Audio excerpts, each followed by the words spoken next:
resilient listeners. I wanted to let you know about a new opportunity we have going through our podcast.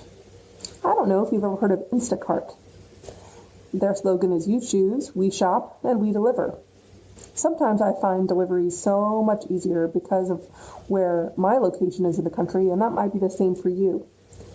We have a new promo opportunity through Instacart for you to get $20 off of your first Instacart order of a minimum $50 or over. It runs through 3/2/21 through 3/14/21. This promo code is only available in the U.S. for new customers only. The promo code is NEW20OFF. That's NEW20OFF.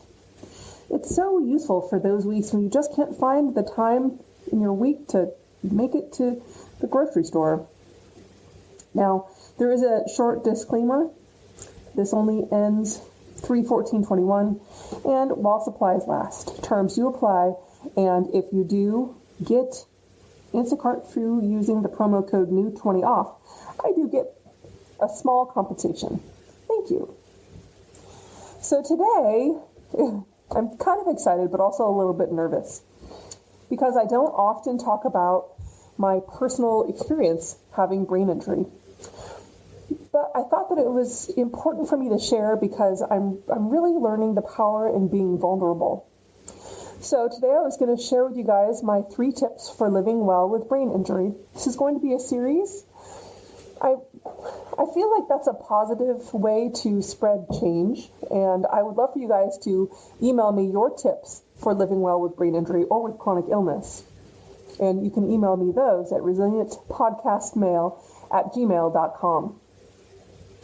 My first tip, you probably got a clue because of the photo on this podcast and our promo for this particular show, is practicing what you love. And for me, as you can tell in the picture, that's riding a bike.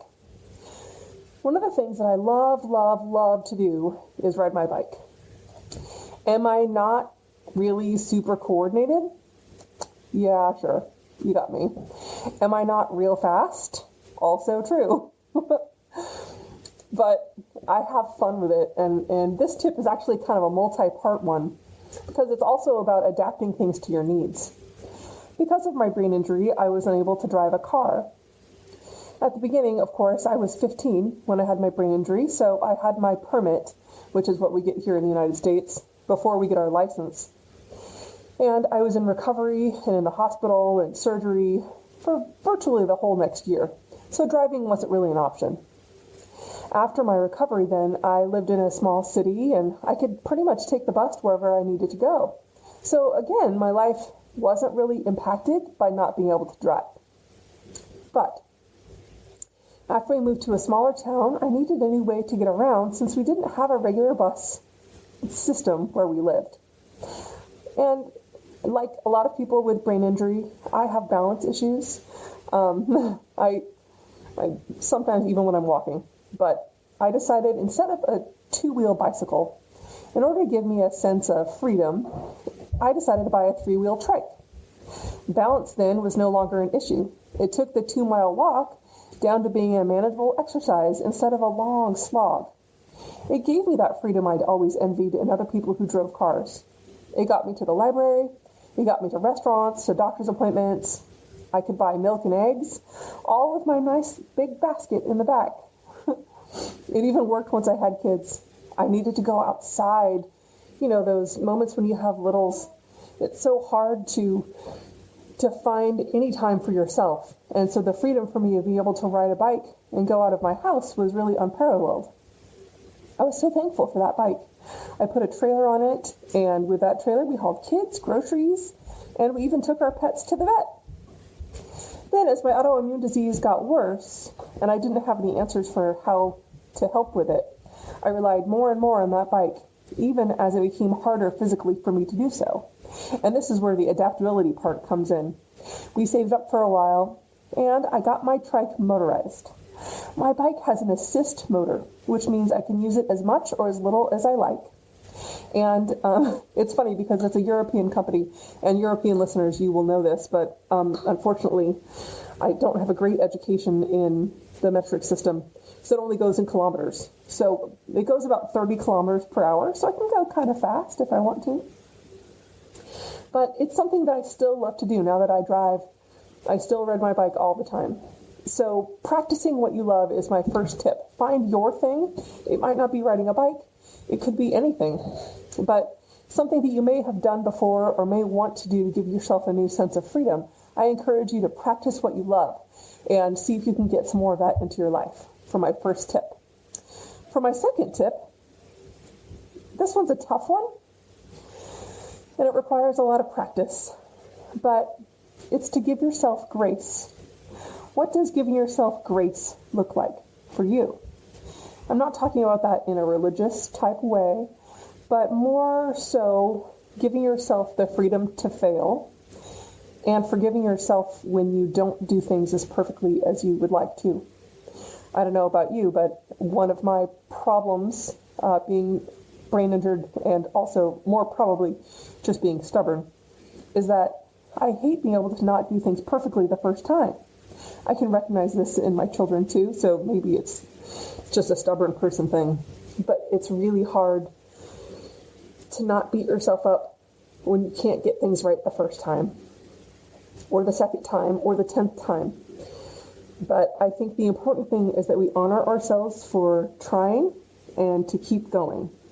So giving yourself grace is a habit that I've really had to cultivate and practice. And I think that's a skill for living well for everyone, but particularly when you have a brain injury, you need to remember that we're trying and that counts. It doesn't have to be perfect. Showing up and starting is important. So figure out how that looks for you. For me, that's, buying the trike was the first part of it, right? But then it was hard for me to realize that it had gotten more and more difficult for me to do. But the feeling I got when I got it back from getting motorized and I realized that I could still do that, and not only that, but I honored the fact that it was something that I really loved to do, was just incredibly priceless. So I appreciate that I was able to do that. And I'm sure you can think of examples in your life of places where that worked for you. Think about different ways you can give yourself grace in every day. Now, my third tip is I guess these are all kind of related, but it's to try new things and do it scared. That's another tough thing for me to do is as I mentioned, not knowing how to do things perfectly or not knowing how other people do things. Sometimes my perception is off. I wonder if I'm doing things the correct way or the way that other people do it. One of those examples for me is I'm not very athletic at all. My whole family is. But I tried recently. I tried to, it's something so ridiculous. It's funny to even talk about.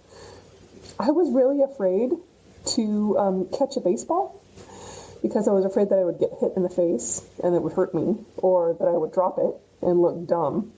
And I was afraid of doing this with my kids. I don't, my depth perception isn't great. And I had an incident when I was a kid where I've been told, of course, I don't remember it, where I got hit in the head with a baseball. And so there's all these, there's lots of reasons to not do it. But am I a fantastic baseball player? No.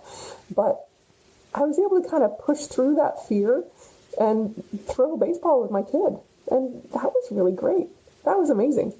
And you can use that, doing it scared, just kind of taking a deep breath and trying in lots of different things. Remembering that the consequences are usually not that bad. In that case, could I have dropped the baseball or hurt myself? 100%, yes. And I did drop the baseball. I did look ridiculous, but I got better at it. Not fantastic, but I kept going, and now I can, do it for a short time, and it's fine. I made it work for me. And I've done that in my life with anything from throwing a baseball to writing a book to singing in a musical. I don't think the fear part is ever going to go away from me. And I don't know if that is a brain injured thing, again, but I feel like doing it scared is the only way you get any better at it. So I would encourage all of you to think of one new thing you might try, and maybe think of 5 or 6 different small things you could try that you could do scared. I would love it if you'd write into the show with any of the things that you tried, or if you have tips for living well with a brain injury, at resilientpodcastmail@gmail.com.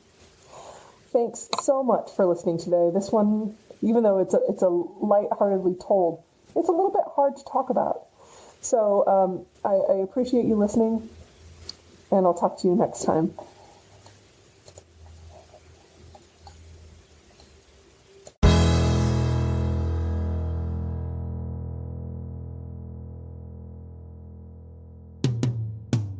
Sometimes we have to start over. Sometimes we have to fight back.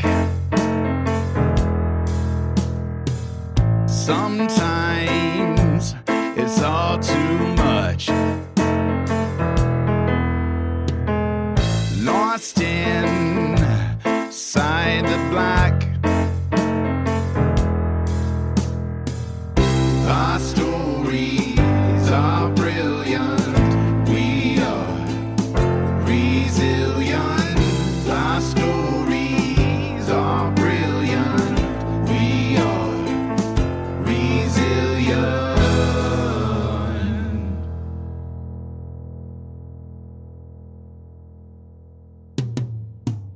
Sometimes we need to lift the voices